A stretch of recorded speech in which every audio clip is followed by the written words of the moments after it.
Memahami dunia mau kemana saat ini, kita harus memahami Amerika dan Tiongkok. Amerika dengan sistem yang sudah established menjadikan siapapun pemimpinnya, maka kebijakan luar negerinya akan sama, yaitu kendali dolar, kendali minyak bumi, dan kendali pangan, ditambah sekarang kendali kesehatan dan kendali cuaca. Tiongkok lain lagi, ada dua pemimpin besar di Tiongkok, Mao Zedong dan Deng Xiaoping. Keduanya beda cara kelolaan negaranya. Yang Mao Zedong ala Partai Demokratnya Amerika, yang Deng Xiaoping ala Partai Republiknya Amerika. Deng Xiaoping, Jiang Zemin, dan Hu Jintao adalah tiga serangkai. Namun Xi Jinping adalah New Mao. Beda kelolaan negaranya dengan tiga serangkai tersebut. Xi Jinping kembali ke Mao yang semuanya dikendalikan oleh pemerintah, heavy on government. Xi Jinping yang kuat menahan bara di dalam dadanya atas ketidaksukaannya terhadap Deng Xiaoping. Sebuah dendam yang dipendam selama 30 tahun. Dendam karena ayah Xi Jinping dipenjara oleh Deng Xiaoping. Karena itu, ketika Xi Jinping pegang kendali negara, geng Shanghai termasuk Jack Ma di dalamnya dan puluhan bilioner ciptaan Jiang Zemin dan Hu Jintao mulai disudutkan dan disingkirkan oleh mereka. Gaya Partai Republiknya Komunis Tiongkok yang pro swasta mulai digembosi, diambil alih oleh pemerintahan Xi Jinping. Sahabat semua, jelas ya sekarang melihat peta Amerika dan Tiongkok dari sisi dalam. Kalau Bosman sangat Partai Republik, sangat Deng Xiaoping, sangat Trump. Di mana di Indonesia sejak reformasi, sejak dari presiden ketiga Habibie hingga saat ini yang ketujuh adalah gaya Partai Demokratnya Amerika. Mirip Xi Jinpingnya Tiongkok sekarang. Jadi kalau mau beda nanti di tahun 2024, ya pilih republiknya ala Deng Xiaoping, yaitu pro swasta, atau ala Trump deh. Ya idenya New Mind lah yang dipakai. New Mind itu pro kapitalis tapi bukan kapitalis elitis dan oligar. Kapitalisnya kapitalis bawah, yaitu UKM. New Mind juga pro sosialis, tetapi bukan sosialis elitis seperti BUMN, melainkan buruh, petani, dan nelayan. Keduanya adalah ekonomi akar rumput, bottom of pyramid. Kalau yang sekarang di etalase lagi cari panggung untuk 2024, nggak tahu modelnya. Baik yang calon sudah menyatakan menjadi calon presiden atau yang masih menari-nari di sosmed dan media, yang belum ada partai, juga yang partainya masih malu-malu tapi mau, nggak tahu konsep bernegaranya. Ya jadi anggap saja sama dengan yang 5 pemimpin terakhir, yaitu era reformasi, heavy on government. Nanti kalau New Mind mendapat mandat, era reformasi selesai di tahun 2024, jadi era New Mind. Kita ke Tiongkok sekarang, di mana kita melihat peristiwa Tiananmen di tahun 1989 kembali menghantui Beijing di tahun 2022 bulan Desember ini.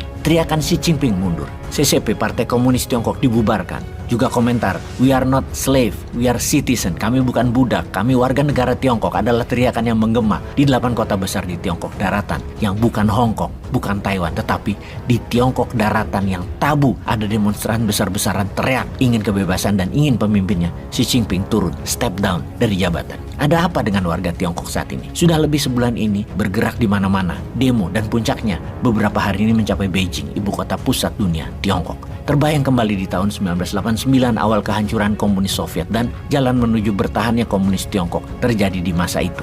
Demo tahun 1989 di Tiananmen adalah menginginkan reformasi negara dari komunis ke demokrasi. Suara rakyat minta dibesarkan, diamplifikasi dalam parlemen dan dalam partai, tidak dikebiri seperti selama ini. Kemudian di tahun 2022 ini sepertinya sejarah berulang kembali. History repeating itself. Yang terjadi di tahun 1989 terjadi lagi sekarang ini dan menghantui Tiongkok. Di saat yang sama, selagi demo turun ke jalan, mantan pemimpin Tiongkok, 2 pendahulu Xi Jinping, yaitu Jiang Zemin, meninggal dunia di usia 96 tahun. Di mana bulan Oktober lalu baru saja lewat, yang masih ada dalam ingatan kita, Hu Jintao digiring keluar sidang Partai Komunis dan sampai sekarang masih dirumahkan oleh Xi Jinping. Jiang Zemin adalah pahlawan ekonomi ketika peristiwa Tiananmen terjadi di tahun 1989 dengan bukan mengubah konstitusi negara komunis jadi negara demokrasi, namun menerima kapitalis dan menjadikan ekonomi sosialis kapitalis pertama di dunia. Teriakan pendemo saat ini sama dengan yang didengungkan tahun 1989, reformasi pemerintahan dan kebebasan bicara.